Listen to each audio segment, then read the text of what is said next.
نہ کوئی غم کرو نہ خوف، خوشیاں مناؤ جنت کی جس کا تم سے وعدہ کیا گیا تھا۔ اللہ کی ربوبیت پر اطمینان جب انسان کو ہو جاتا، میرا رب اللہ ہے، ربی اللہ، انسان کے لیے نہ کوئی کھٹکا، نہ کوئی خطرہ، نہ کوئی خوف، نہ کوئی حزن۔ جو کچھ ہو رہا ہے کس کے اذن سے ہو رہا ہے؟ اللہ کے اذن سے۔ اللہ کے اذن کے بغیر پتا تک نہیں ہلتا۔ یہ کوئی اندھا بہرا مادہ نہیں ہے جس سے مجھے کوئی خوف ہو۔ اندھا بھینسا چلا آ رہا ہو اس سے تو ڈرنے کا ہر انسان کو ڈرنا چاہیے، نہ معلوم کس کو ٹکر مار دے۔ لیکن نہیں، اس کائنات کو چلانے والا ایک سمیع و بصیر خدا ہے، وہ جو میرا دوست ہے، میرا ولی ہے۔ اللہ ولی الذین آمنوا یخرجہم من الظلمات الی النور۔ اللہ اہل ایمان کا ولی ہے، ساتھی ہے، پشت پناہ ہے، مددگار ہے، حمایتی ہے۔ بتائیے جسے یقین ہو جائے کہ اللہ میرا مددگار، اللہ میرا محافظ، اللہ میرا پشت پناہ، اللہ میرا حمایتی، اس کے لیے کوئی خوف ہوگا؟ اس سے کوئی ڈر ہوگا؟ میں مثال دیا کرتا ہوں ایک بہت سادہ، پنجاب کے دیہات کی۔ تو بڑا چودھری ہے اور کوئی غریب کسان ہے۔ اس غریب کسان کے جانوروں کو ہر وقت اندیشہ ہوگا چوری کا، کوئی میری بھینس کھول کر نہ لے جائے، کوئی میرا بیل کھول کر نہ لے جائے۔ لیکن جس کے بارے میں یہ سب کو معلوم ہو کہ وہ جو بڑا چودھری ہے وہ اس کا دوست ہے، اس کی بچیا کو کوئی خوف ہوگا؟ اس کی بھینس پر کوئی ہاتھ ڈالے گا؟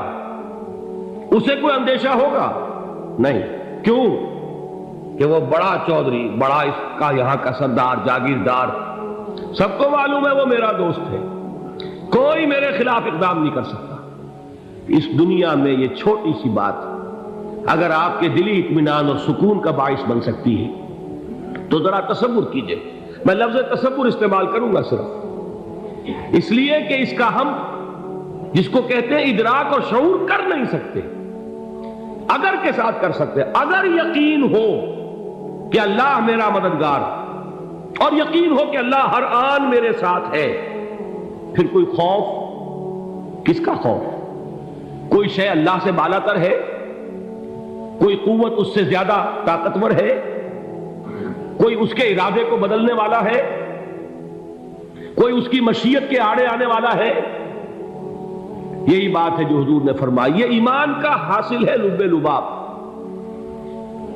کہ دیکھو اچھی طرح اس بات کو ذہن نشین کر لو، اگر تمام انسان مل کر تمہیں کوئی نقصان پہنچانا چاہے نہیں پہنچا سکتے، مگر جو کچھ اللہ نے لکھ دیا ہو، اور تمام انسان مل کر تمہیں کوئی نفع پہنچانا چاہے نہیں پہنچا سکتے، مگر وہ شے جو اللہ نے طے کر دی۔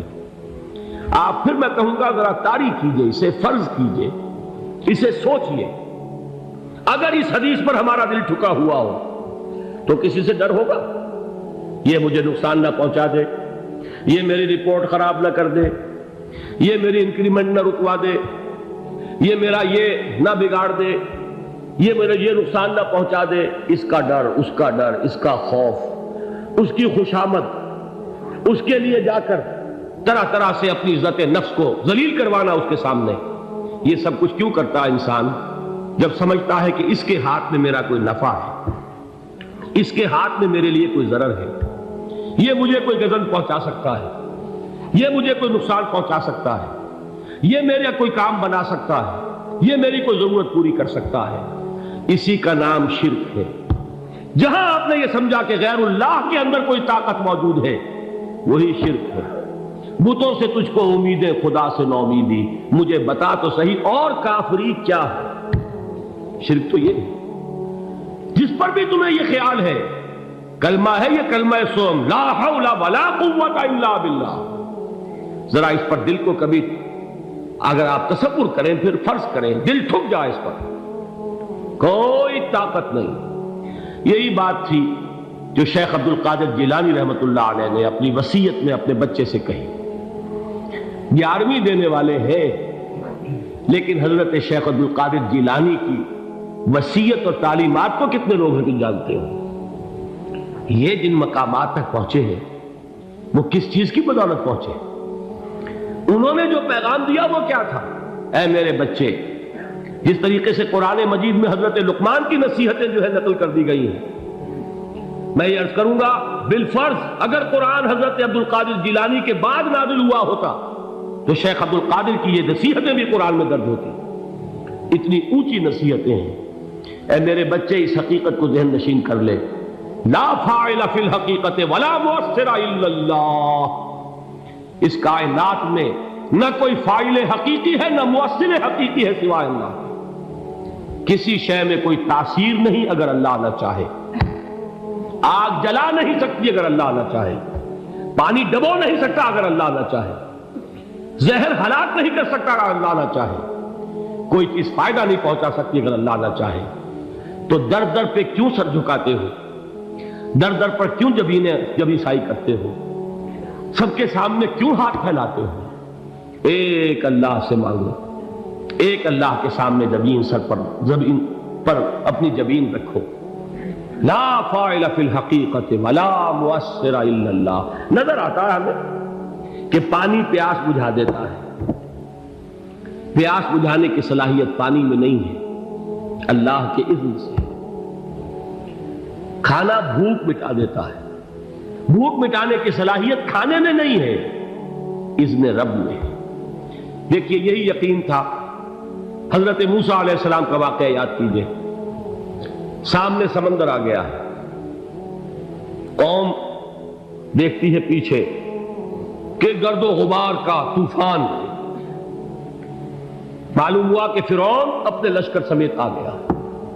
لشکر جب چلتا تھا تیز رفتاری کے ساتھ تو گرد و غبار کا جو طوفان اٹھتا تھا اس کا تصور کیجیے، اور لمحہ بلمحہ وہ قریب آ رہا ہے۔ پوری قوم نے کیا کہا؟ اے موسیٰ انا لمدرکون، اے موسیٰ ہم کو پکڑے گئے۔ قرآن مجید میں تو یہاں وہ باتیں نہیں لکھی ہیں، لیکن تورات میں یہ درج ہے کہ بنی اسرائیل جھگڑنے لگے، دست و گریبان ہو گئے موسیٰ کے ساتھ۔ موسیٰ نے یہاں مروایا لا کر، اس سے تو ہم ہی بہتر تھے، وہاں کھانے کو ملتا تھا، زندگی تو تھی، بیگار ہم کر رہے تھے، موت تو نہیں تھی۔ اب جو کچھ ہوگا اس کا تصور کرو، جس طریقے سے ہمارے ٹکڑے اڑائے جائیں گے۔ تو لڑ رہے ہیں حضرت موسیٰ علیہ السلام سے، یہ تورات کی تفصیل ہے۔ قرآن میں صرف اتنا آیا ہے، پریشان ہو کر انہوں نے کہا انا لمدرکون، موسیٰ ہم کو پکڑے گئے۔ اس وقت موسیٰ کا جواب کیا ہے؟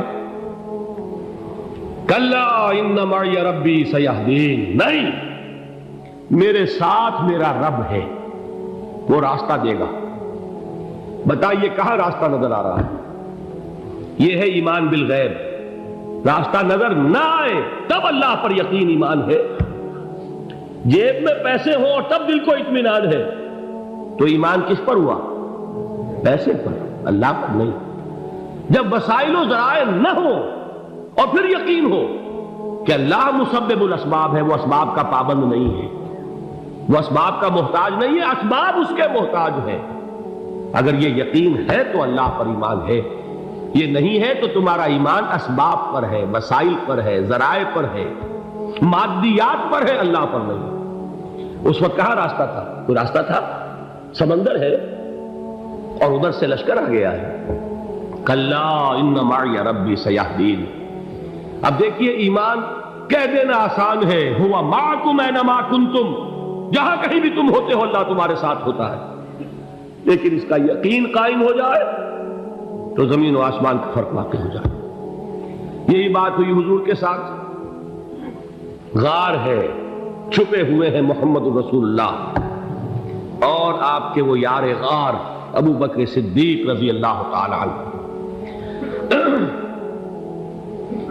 اقبال نے حضرت ابو بکر کی شان میں چند اشعار کہے صرف، لیکن واقعہ یہ ہے کہ بھاری بھاری نظموں پر اور قصیدوں پر بھاری ہے، طویل ترین نظمیں اور قصیدے ہوں ان پر بھاری ہے۔ ہمتیں ابو بکر کی ہمت جو ہے، کشت ملت را چو ابر، جیسے بارش سے کھیتی اپجتی ہے، ابو بکر کی ہمت اور عزیمت اس امت کو اسی طرح سینچنے والی ہے۔ ثانیے اسلام و غار و بدر و قبر، وہ دوسرے تھے اسلام میں، دوسرے پہلے کون تھے؟ انا اول المومنین، حضور فرماتے سب سے پہلا ایمان لانے والا میں، دوسرے ابو بکر۔ ویسے ہمارے ہاں یہ چلتا ہے اختلاف، حضرت علی پہلے ہیں کہ حضرت ابو بکر پہلے ہیں، لیکن اس میں بڑی خوبصورت تطبیق قائم کی ہے علماء نے، اور بہت صحیح ہے۔ چار کے بارے میں فیصلہ ہی مت کرو کہ کون پہلے، ان کی ایک عجیب تقسیم کر دی ہے۔ آزاد مردوں میں، بالغ مردوں میں سب سے پہلے ابو بکر، بچوں میں سب سے پہلے علی، خواتین میں سب سے پہلے خدیجہ، اور غلاموں میں سب سے پہلے زید بن حارثہ۔ بڑی پیاری تقسیم ہے، یہ چاروں ہی پہلے ہیں، ہر ایک کے لیے اولیت ہے۔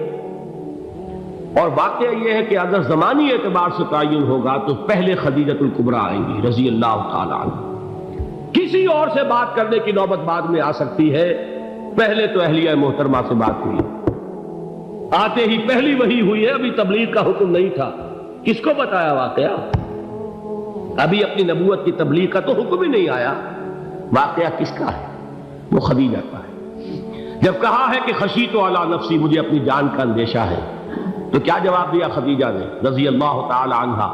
وہ صدیقۃ الکبریٰ ہے، صدیقات جو ہے خواتین، ان میں چوٹی پر خدیجۃ الکبریٰ ہے رضی اللہ تعالی عنہا، اور صدیق جو مرد ہیں ان میں صدیق اکبر ہے ابو بکر صدیق رضی اللہ تعالی عنہ، لیکن صدیقات میں چوٹی پر۔ جب حضور نے فرمایا خشیت علی نفسی، کیا فرمایا، کیا عرض کیا، کیسے تسلی دی؟ نہیں نہیں، اللہ آپ کو ضائع نہیں کرے گا، آپ غریبوں کے ہمدرد ہیں، آپ مساکین کے تکالیف رفع کرنے والے ہیں، آپ بیواؤں کی سرپرستی کرتے ہیں، آپ مسافروں کی خدمت کرتے ہیں، اللہ آپ کو ضائع نہیں کرے گا۔ یہ یقین ہے اس خاتون کے اندر۔ خیر وہ ایک علیحدہ بات ہو جائے گی۔ میرے دل پر حضرت خدیجہ رضی اللہ تعالیٰ عنہ کی شخصیت کا بڑا گہرا نقش ہے، جو وہ کوئی اور ہی وقت اور موقع ہوا تو بیان ہوگا۔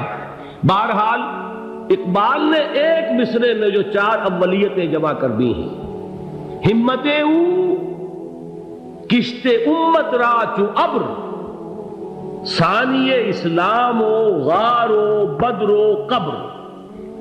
اسلام میں حضور کے بعد پہلے کون؟ ابو بکر۔ غار میں حضور کے ساتھ کون؟ ابو بکر۔ بدر کی رات اللہ کا رسول سر بسجود، وہ جھاڑ، وہ گھاس پھوس کی جو جھوپڑی بنائی گئی تھی، اور وہاں تلوار ننگی لے کر پہرا دینے والا کون؟ ابو بکر۔ اور اس حجرہ عائشہ میں محمد کے بعد سب سے پہلے دفن ہونے والا کون؟ ابو بکر رضی اللہ تعالی عنہ صلی اللہ علیہ وسلم۔ وہ جو معاملہ میں سنا رہا تھا غار ثور کا، حضرت ابو بکر بھی حضور کے خیال سے لرز گئے ہیں۔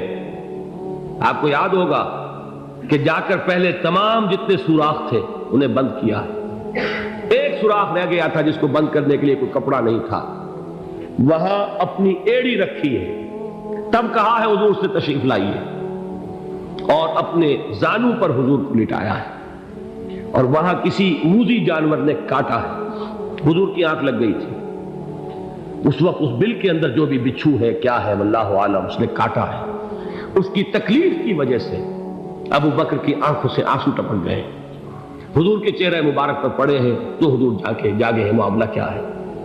ایڑی نہیں ہٹائی وہاں سے، مبادا وہ جانور وہاں سے نکل کر محمد الرسول اللہ کو کوئی گزن پہنچا دے، ابو بکر کی ایڑی ہے، جس طرح چاہے کھا لے، ختم کر دے، جان نکل جائے تب کوئی آنچ آئے، محمد پر تو آئے، لیکن جیتے جی نہیں۔ وہ ہے ابو بکر۔ حضور کے خیال سے اس وقت حضور نے پھر اپنا لعاب دہن لگایا ہے، اور اس سے پھر آپ کی تکلیف ختم ہوئی۔ جیسے خیبر میں حضرت علی کی آنکھ دکھ رہی تھی، اس کو جو شفا حاصل ہوئی ہے وہ بھی حضور کے لعاب دہن سے ہوئی۔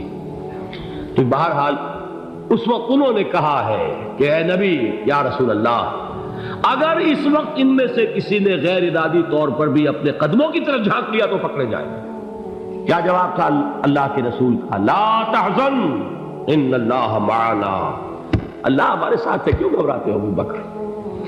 یہ ہے ایمان باللہ، میرا مالک اللہ، میرا رازق اللہ، میرا محافظ اللہ، میرا مددگار اللہ، میرا پشت پناہ اللہ، میرا دوست